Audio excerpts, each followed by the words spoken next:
Mayor Bach, I appreciate you being with us once again. We're going to start off talking with the 2013 budget recently approved. Tell us about the process and where we are right now with that. John, in 2013, we have a balanced budget. It's flat with last year, plus we're adding several $1 million for stormwater and road and bridge construction, but the basic operations budget is flat. So we've been able to level out, flatten out the cost curve at least temporarily, which is very important because otherwise we're headed toward insolvency in the city. So I'm very proud of our staff, and I'm thankful for City Council approving our budget really with no major changes. And within that balanced budget, we're getting some good things done to help the community. We've turned back on the remaining 3,500 street lights that had been turned off a few years ago, and we're bringing back evening bus service here this spring, and we'll continue to water our neighborhood parks that we brought back, revegetated a couple years ago. So those are all good things. We're adding 50 police officers this year, up to 25 community service officers in the police department, and also 30 firefighters.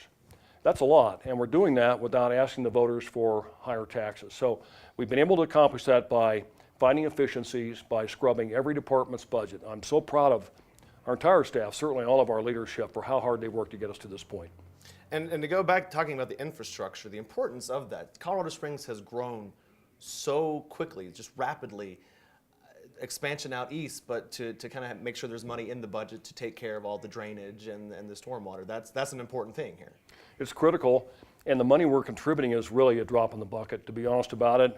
This city for decades has allowed stormwater drainage and road and bridge needs to be deferred. We just haven't been able, apparently in these past decades, to apply the money necessary. And you know, I'm from Kansas, and we have a saying, you know, the chickens will come home to roost, and that's going to happen here. We're going to have to find a way to make major, substantial improvements in our stormwater drainage system and roads and bridges. And you know, I've asked City Council to cause Colorado Springs Utilities to scrub its budget. Now, as you know, Colorado Springs Utilities reports to City Council, not to the mayor. And I believe City Council should direct the CEO of utilities to look for every efficiency possible within its existing approved rate base. No increase in charges to ratepayers, but within the current rate base and budget, find money to contribute toward stormwater drainage. I hope that'll happen. Mayor, on the 6th-month anniversary of the Waldo Canyon fire, there was an article in The Independent entitled "Misfire: How City Leadership Left Residents and Their Heroes Exposed During the Waldo Canyon Tragedy." I assume you've read the article by Pam Zubek. I have, and once again, I'm deeply disappointed in the sensationalism approach of The Independent and that reporter trying to create controversy. You know, I've visited with all the captains and battalion chiefs who were involved in that fire without the fire chief being present. I just did that before Christmas. So I visited with those senior leaders in the fire department. I asked them to tell me directly if they had concerns about the way the fire was managed, and I said that if any of you are not comfortable commenting in this group setting, I gave them my cell phone number and asked them to call me. I had several calls, all positive, by the way.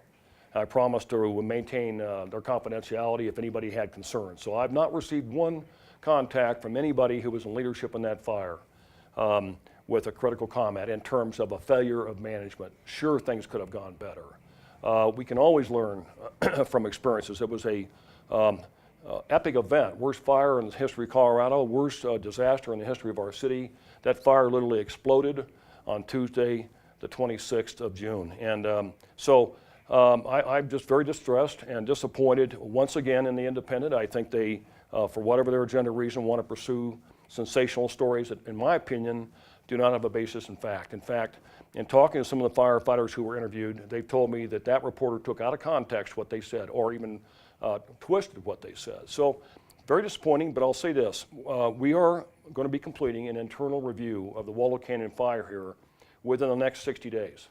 Separately, we understand that the county sheriff is completing a similar review for the county's participation in fire. As soon as I get those two reports, along with City Council, we'll look at those and we'll come to a judgment on what to do from there. Contrary to what the reporter at The Independent has said, I have not foreclosed an independent third-party review of this. Seems to me we should get through our own process first.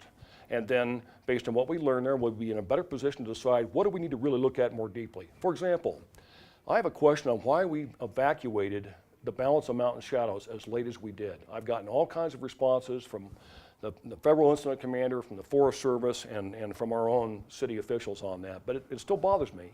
So I want to see what this report says about that. And when I read that, I'll decide, do we need to have somebody who's independent of all this take a fresh look? So we'll make that judgment in about 60 days. So you're not ruling out the fact that there could be a third-party investigation?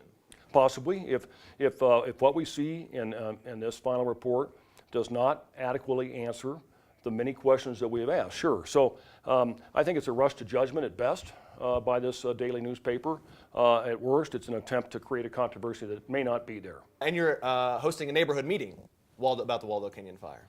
Well, one of the very important outcomes of that tragedy known as the Waldo Canyon fire is that we've got to find a way to try to prevent that from happening again. If that fire had started on Cheyenne Mountain, down by the Broadmoor, I'm told by our public safety people, we could have lost thousands of homes and a lot of people because of the dense growth down there and the limited ways in and out of that entire hillside area. So we are going to be hosting a meeting on Tuesday, January 15th at Cheyenne Mountain High School from 6:30 till 8, where we're going to talk about how to mitigate fire risk in a hillside overlay. I hope everybody who lives anywhere in Colorado Springs who's in a hillside overlay, and that means dense vegetation, will come to that meeting because they will learn a lot.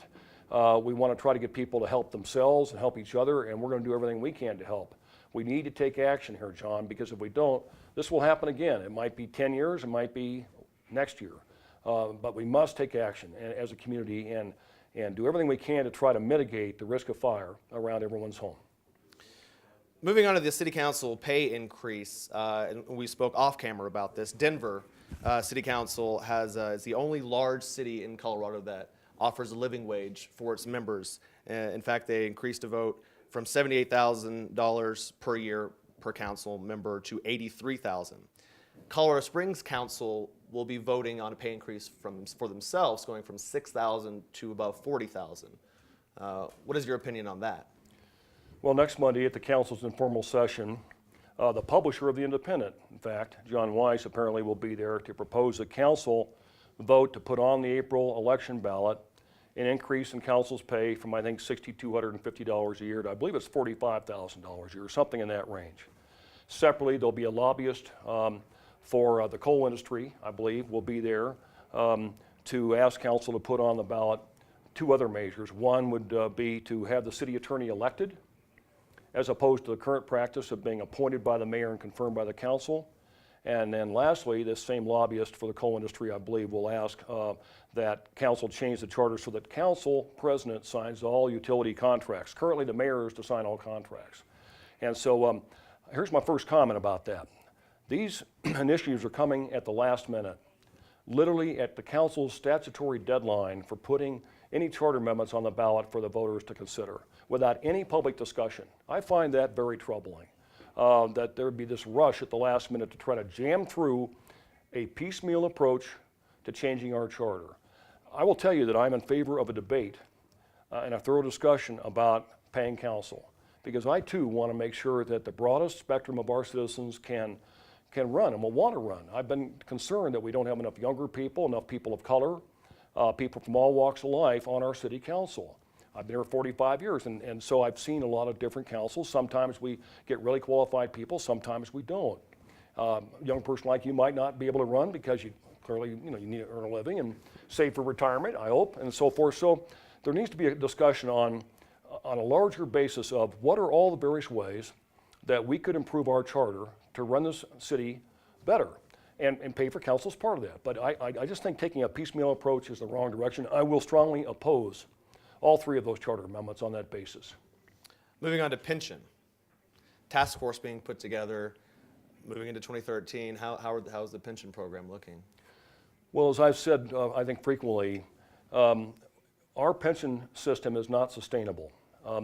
Our civilian employees have a guaranteed pension through the Public Employees Retirement Association, which manages their pension. We pay for it. If you join our city today at 25 years of age, and you work for 30 years, and you retire at 55, which you can, you're then entitled to a guaranteed pension for the rest of your life of at least 80% of your last 3 years' average salary. It's a wonderful thing. We just can't afford it. And it's not the real world, John, today. You see very, very few organizations with guaranteed pensions, certainly not at an 80% of salary level. So that's a state law that has to be changed, otherwise we have to comply with it. And we had last year a bill before the state legislature to give municipalities like Colorado Springs the same authority the state gave itself a couple years ago to modify a pension program, and we were turned down at the state level, even though they've allowed it for themselves. So that's problematic. And on the sworn side, on police officers and firefighters, that pension approach is also not sustainable. And I do think that future generations of city employees are going to need to be on, perhaps like you and I, a 401k type program where the city will certainly contribute toward their retirement, but we can't say that we're going to make promises 60 years out that the money is going to be there, because it won't be. So we need to be honest with ourselves and fair with our employees and get it resolved. And so I formed a pension solutions team, including employee group representatives from both the fire and police departments and our general staff. And we've also been thankful to add some community leaders, leading CPAs and so forth. I'm hopeful within a few months they'll come back with some ideas for us. A couple of interesting things the city's rolling out. Two of the things immediately that come to my mind are the Pikes Peak Highway opening and the paid student internship. We'll start with the internship. You're having college students having the opportunity to come work for the city, getting young people involved in city government. We are doing that, launching that right now, and for two reasons. First of all, we need help. We don't have enough financial resources, frankly, to have all the people we'd like to have in every department. And we've had a lot of layoffs over these last years. And in fact, the 2 years or so that I've been mayor, we've downsized the workforce by about 100 positions because we don't have the money. On the other hand, we have a need for help. So, and there are a lot of college students out there looking for part-time opportunities. So that makes sense to try to bring some younger people in who can help us and also learn. So that's a way to kind of fill a gap in terms of our capability. Secondly, I'm very concerned about the long-term future of our city in terms of leadership. You know, the United Way publishes something called the Quality of Life Indicators every year. And one of the things that has noted is that we are continuing to lose our young people. Young people 25 to 44 should represent about a third of our population, and that's not the case. We're declining. My own two children chose to move to Denver because obviously Denver's a cooler place according to them, and it is a great place. But the point is that we need to find ways to attract and retain younger people in the city in general. And there are lots of ways to do that, including Renaissance Downtown where we are this morning, but also in terms of attracting people to want to be part of our city government. I'm hoping that through this internship process that some young people that elect to work with us will decide this would be a really great career. And we could begin then to build our future generations of city leadership. And anybody who's interested in this program can find out about it by going to our website, which is springsgov.com/intern, or call 385-5900 and ask for Jared Rago, and he'll tell you how to get there. So I hope a lot of young people will step forward. And drawing more people here, spending their money downtown is also a very important thing, obviously. Pikes Peak Highway, opening up, getting more tourism dollars through this region, that's also going to be a help to Colorado Springs. We are opening Pikes Peak Highway to cyclists. As you, I think, know, this is a mecca for all kinds of cycling, both on and off-road. And I thank the community groups that really brought this forward, urging us to take a fresh look at allowing cyclists to be on the highway. And so that, you know, that was instrumental, having people who are avid cyclists coming to us and saying, please take a fresh look at this. And our new Parks Director, Karen Pallas, who's very creative and very proactive in wanting to have the very best park and open trail system possible, came to us and said, we think this can work. We think cyclists can coexist with cars going up the mountain.